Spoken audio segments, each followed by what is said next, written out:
Donc, on a eu une fascination pour Klimt, effectivement. Il y a eu cette saison virtuelle donc avec la Ville des Lumières. Donc, moi, c'est comme cela que je suis entrée dans son œuvre, étant guide dans cet endroit, qui est donc dans le 11e arrondissement de Paris. Et effectivement, donc à Bordeaux aussi, il y a Mmh. l'expérience du Oui, Jardin des Lumières. absolument. Alors, je vais juste couper les micros. Si vous voulez parler, bien sûr, n'hésitez pas, mais ça peut peut-être gêner à l'occasion. Donc voilà, ces images qui sont strictement parisiennes.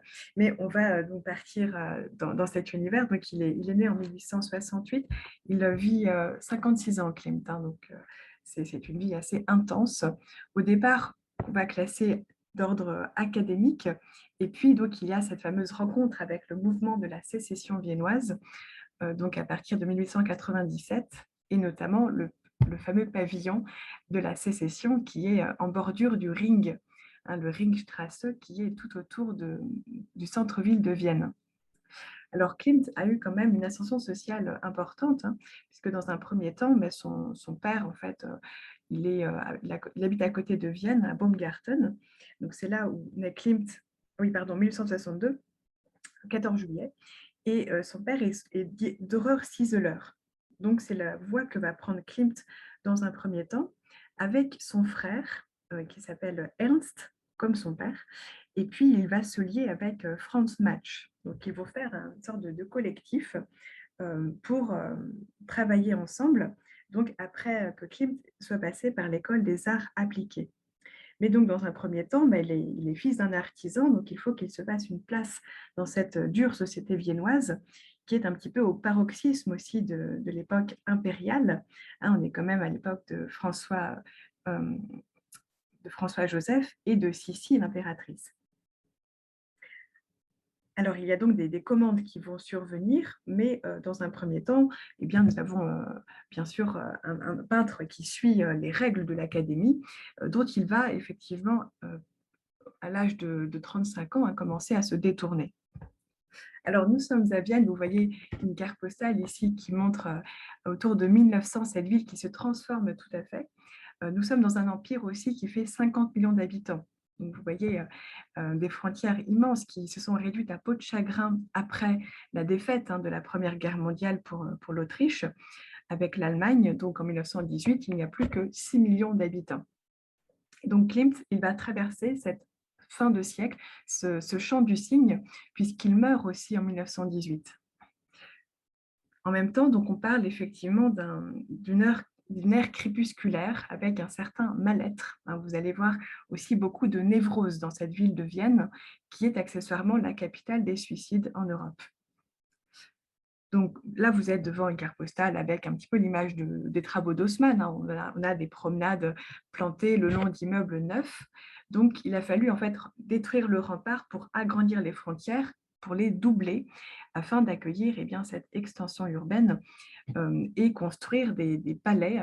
Donc, il va falloir évidemment les décorer. Alors, ce qui caractérise la capitale de l'Autriche, de l'Empire des Habsbourg, eh bien, c'est cet éclectisme le long de ce fameux ring.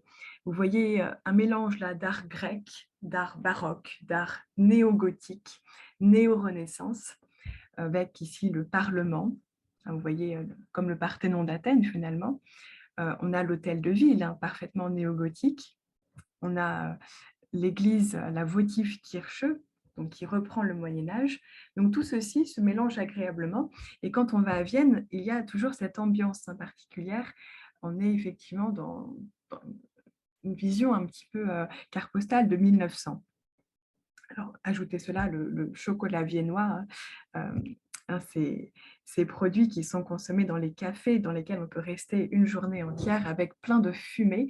Donc, c'est dans cet environnement certainement que Klimt a grandi au contact donc d'artistes, mais aussi de philosophes, mais aussi de psychanalystes. Et donc, évidemment, il y a Freud qui arrive aussi dans ce contexte. On va beaucoup parler presque de sexologie dans l'œuvre de Klimt, mais cela n'est pas sans rapport avec effectivement son contemporain viennois qui s'appelle donc Sigmund Freud. Alors, autrement, donc, vous voyez, les figures impériales sont présentes. Vous voyez François Joseph et Sissi, donc un couple assez malheureux. Ils ont un fils qui se suicide un Rodolphe avec sa maîtresse. Et puis Sissi elle-même est assassinée, donc on a quand même beaucoup de, de faits dramatiques au sein de la sphère du pouvoir, même si ce pouvoir-là, donc tenu par l'empereur, reste longtemps. Hein. Il reste 68 ans, François-Joseph, donc jusqu'en 1916, donc ce qui va quand même asseoir un petit peu hein, dans, dans ce champ du cygne eh bien, un dernier règne, mais qui reste tout de même conservateur. Alors effectivement, on est nostalgique de l'ancien temps, hein, notamment du grand règne de Marie-Thérèse, la mère de Marie-Antoinette.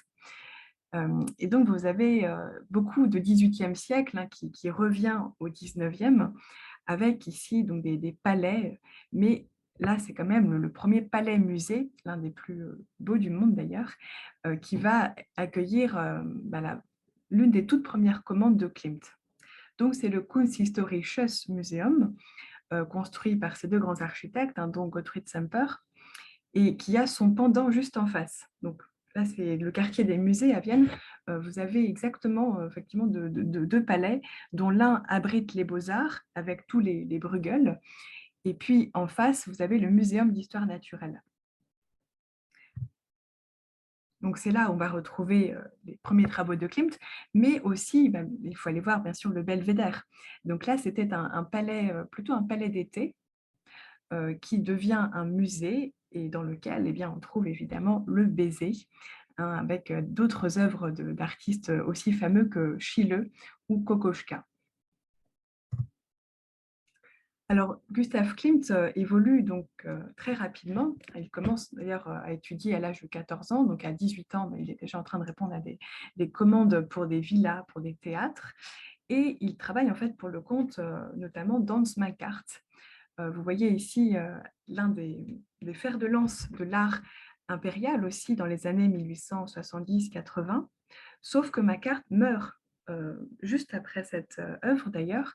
Il n'a que 41 ans. Et donc, ce qui va laisser un petit peu le champ libre au très jeune artiste qu'est Gustav Klimt, qui est déjà auréolé à 26 ans hein, d'une médaille des mains même de l'empereur. Alors, vous avez ici, chez Makart, un style quand même extraordinaire. Hein. On a du symbolisme mêlé donc, de cette réflexion sur Shakespeare, hein, le songe d'une nuit d'été. Donc, c'est très poétique et puis c'est très envahissant. Hein. Il y a une luxuriance de couleurs, un petit peu comme Gustave Moreau. Hein, en France, on peut faire des rapprochements. Et là, tout à fait dans le goût donc, de ces très, très riches palais qui ne souffrent pas le blanc. Hein, il faut vraiment remplir le tout. Vous avez des vases en trompe-l'œil ici. Donc, il y a un amour du décor, effectivement, qui s'inscrit donc dans cette œuvre. Alors, chez Klimt, eh bien, vous voyez ici le grand hall d'entrée du Musée des Beaux-Arts, dans lequel il va œuvrer avec son frère et donc ce troisième camarade, hein, qui est Franz Matsch. Alors, en s'approchant du grand escalier, il faut aller, vous voyez, du côté de ces déesses antiques, de ces allégories. Donc, plus précisément ici, on a en fait l'expression des arts hein, qui sont évoqués donc, pour introduire le hall du musée. Et en l'occurrence, ici, vous pouvez reconnaître peut-être la figure de l'art byzantin. Là, on est dans une forme d'icône avec cette auréole ciselée et dorée, donc qui rappelle bien effectivement cette formation première de Klimt, avec ce charmant séraphin. Et aussi, quelque chose qui nous frappe, c'est que cette femme n'est pas du tout figée dans le temps comme les icônes byzantines. Elle est issue d'un véritable modèle vivant à caractère photographique. Donc, là, on voit une qualité première hein, chez Klimt qui va faire sa notoriété très rapidement, hein, dès son plus jeune âge, hein, 18-20 ans.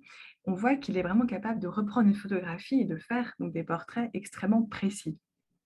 Donc là, on parle d'une allégorie, de même qu'ici, à côté, vous avez une déesse égyptienne, bon là, qui est quand même beaucoup plus académique, hein, on a vraiment une autre vision qui n'est pas du tout celui qu'on va voir par la suite, hein, à savoir la femme fatale, la femme séductrice et castratrice.